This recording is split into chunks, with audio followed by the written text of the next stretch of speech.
کتابوں میں اعلیٰ کتاب بخاری، فضیلت الشیخ مفتی توصیف احمد اسلامک اسکالر۔ کتاب بخاری۔ الحمدللہ والصلاة والسلام علی رسول اللہ، اما بعد۔ امام بخاری رحمۃ اللہ علیہ کی کتاب صحیح البخاری سے آج ہمارا اگلا درس ہے، اور اس میں ہم نماز ظہر کے وقت کے اوپر بات کریں گے کہ نماز ظہر کا وقت کب شروع ہوتا ہے اور اس کا وقت کب تک رہتا ہے۔ بعض لوگ اس میں غلطی کرتے ہیں اور اس غلطی کی وجہ سے بسا اوقات لوگ نماز ظہر کا وقت ختم ہونے کے بعد وہ ظہر کی نماز ادا کر رہے ہوتے ہیں۔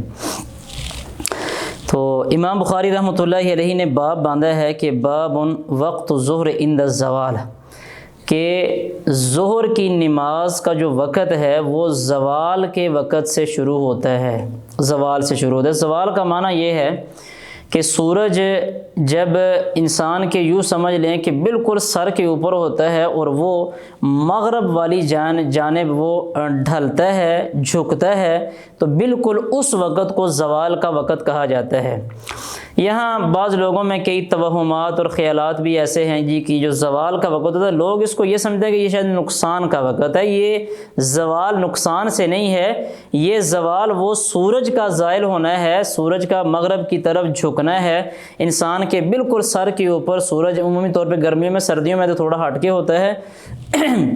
تو بالکل گرمیوں میں جب انسان کے بالکل سر کے اوپر سورج ہو، تو جب انسان کے سر سے سورج وہ مغرب کی طرف جب ڈھلتا ہے، زائل ہوتا ہے، تو اس کو زوال کا وقت ہوتا ہے۔ اور یہ جب بالکل سورج زوال کے وقت عین بالکل نصف النہار پہ ہو، یعنی بالکل سر کے اوپر، تو اس وقت نماز پڑھنا ممنوع ہے۔ وہ جب زوال کا وقت یوں ختم ہو جائے، انسان کے سر سے سورج ڈھل جائے، وہاں سے ظہر کے وقت کی ابتدا ہوتی ہے۔ اور پہلی معلق روایت ذکر کی ہے جابر رضی اللہ تعالیٰ عنہ کی، فرمایا کہ کان نبی یصلی بالحاجرہ، کہ نبی صلی اللہ علیہ وسلم ظہر کی نماز عین دوپہر کے وقت میں پڑھا کرتے تھے، یعنی بالکل جب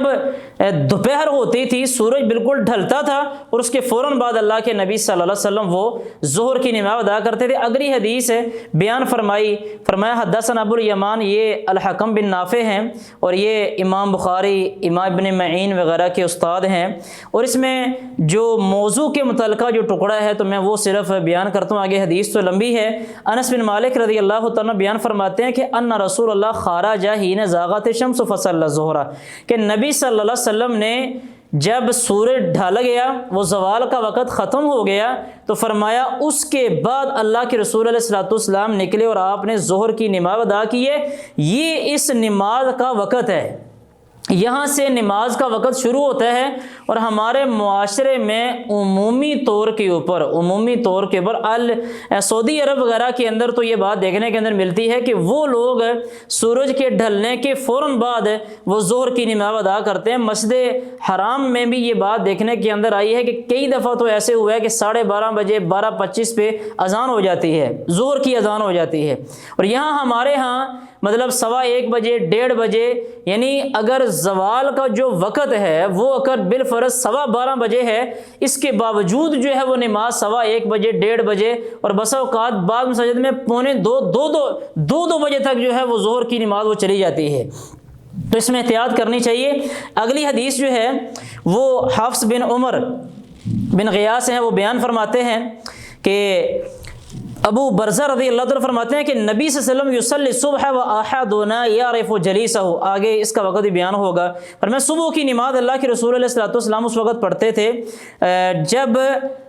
نماز ختم ہوتی تھی، تو فرمایا ہم میں سے ہر بندہ اپنے ساتھ بیٹھنے والے کو پہچان لیتے ہیں، اتنی روشنی ہو جاتی تھی۔ وَيَقْرَأُ فِي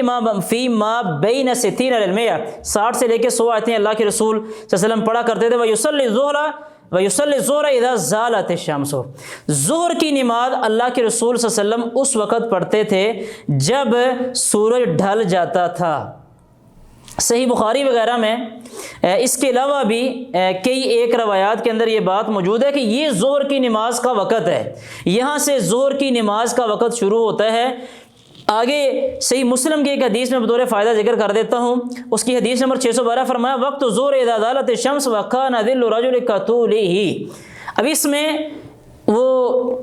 ظہر کی نماز کا جو آخری وقت ہے وہ بھی ساتھ بیان ہوا ہے کہ انسان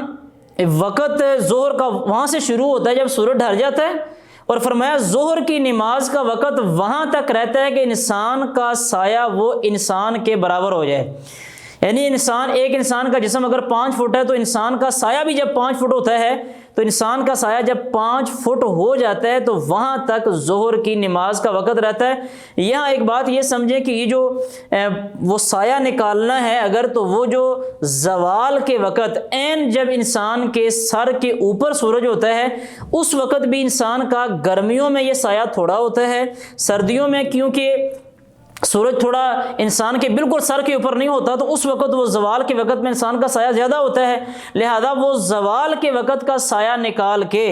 انسان کا سایہ اس کے جسم کے برابر ہو جائے، تو جس وقت تک وہ برابر نہیں ہوتا سورج ڈھلنے سے لے کے اس وقت تک ظہر کی نماز کا وقت رہتا ہے. اور جب وہ سایہ انسان کے جسم کے برابر ہو گیا اور اس سے آگے بڑھنا شروع ہو گیا تو پھر عصر کا وقت شروع ہو جاتا ہے، ظہر کا وقت وہاں پہ ختم ہو جاتا ہے. اور یہ ایک ایسی غلطی، کمی اور کوتاہی پائی جاتی ہے ظہر کے نماز کے وقت میں. بہت ساری جگہوں کے اوپر یہ بات مشاہدے میں آئی، دیکھنے میں آئی کہ لوگ بسا اوقات ظہر کی نماز جو جماعت کے ساتھ ہوتی ہے وہ تو عمومی طور کے پر ظہر کے وقت کے اندر ہوتی ہے، تھوڑی لیٹ لوگ کر دیتے ہیں مساجد میں لیکن ہوتی ظہر کے وقت میں ہی ہے. لیکن جو لوگ لیٹ پڑھنے والے ہیں، خصوصاً جو دکاندار حضرات ہیں، تو دکاندار حضرات کے ذہن میں یہ ہوتی ہے کہ جس وقت تک عصر کی اذان نہیں ہوتی اس وقت تک ظہر کی نماز کا وقت رہتا ہے. اب عصر کی اذان جو ہے ہمارے معاشرے میں وہ لیٹ ہوتی ہے. اب عصر کی جب اذان لیٹ ہوتی ہے تو عصر کی اذان اس وقت ہوتی ہے جب عصر کی نماز کا بھی آدھے سے زیادہ وقت گزر چکا ہوتا ہے. تو اس لیے ظہر کی نماز جب سورج جو ہی ڈھلتا ہے تو فوراً اس نماز کے ادا کرنے میں جلدی کرنی چاہیے، اور اس کا وقت اس وقت تک رہتا ہے جب انسان کا جو سایہ ہے وہ اس کے جسم کے برابر نہیں ہو جاتا. اگلی حدیث جو امام بخاری رحمۃ اللہ علیہ نے ذکر کی اس میں انس بن مالک رضی اللہ عنہ فرماتے ہیں اذا صلینا خلف رسول اللہ بالظہائر سجدنا علی ثیابنا اتقاء الحر. فرمایا جب ظہر کی نماز عین دوپہر کے وقت میں ہم اللہ کے رسول علیہ الصلوۃ والسلام کے بعد ادا کرتے تھے، اور فرماتے ہیں گرمی سے بچنے کے لیے ہم اپنے کپڑوں کے اوپر سجدے کرتے تھے. یعنی نیچے سے زمین سخت گرم ہوتی تھی، اپنا کپڑا رکھ کے تو اس کے اوپر ہم سجدہ کرتے تھے. یہ حدیث بھی اس بات کے اوپر دلالت کرتی ہے کہ صحابہ کرام اور اللہ کے رسول علیہ الصلوۃ والسلام ظہر کی نماز وہ شدید گرمی میں پڑھتے تھے، یعنی سورج جو ہی ڈھلتا تھا تو فوراً ظہر کی نماز ادا کرتے تھے. تو اس میں بھی ہمیں احتیاط کرنی چاہیے. اللہ تعالی ہمیں سمجھنے کی اور عمل کرنے کی توفیق عطا فرمائے. کتابوں میں اعلیٰ کتاب بخاری، فضیلت الشیخ مفتی توصیف احمد اسلامک اسکالر. کتاب